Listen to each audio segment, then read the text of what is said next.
नमस्कार दोस्तों, स्वागत है आपका हमारे चैनल ज्ञान का अवस्था में। मैं हूं आपके साथ ज्ञान रंजन झा। टीम इंडिया को लेकर एक बहुत बड़ी खबर सामने आ रही है दोस्तों। टीम इंडिया में अब शार्दुल ठाकुर को जगह मिल गई है। शार्दुल ठाकुर आगे आने वाले T20 विश्व कप में टीम इंडिया का हिस्सा होंगे। इससे पहले वो टीम से बाहर थे, लेकिन अब अक्षर पटेल जो कि स्पिनर गेंदबाज हैं, उनकी जगह पर शार्दुल ठाकुर को मौका दिया गया है अगले विश्व कप के लिए, जो कुछ दिनों में होने वाला है। और शार्दुल ठाकुर के बारे में बता दूं दोस्तों, तो इनके नाम की घोषणा खुद बीसीसीआई ने की है। उनका ट्वीट आप देख सकते हैं, बगल में मैं उनका ट्वीट आपके सामने रख रहा हूं। इस ट्वीट को ध्यान से देखिए, इसमें साफ लिखा है कि अक्षर पटेल की जगह अब शार्दुल ठाकुर टीम में होंगे।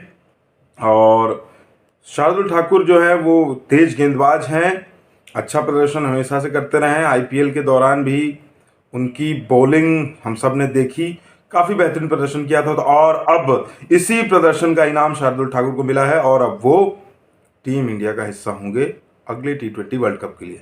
फिलहाल इस वीडियो में इतना ही दोस्तों, शुक्रिया।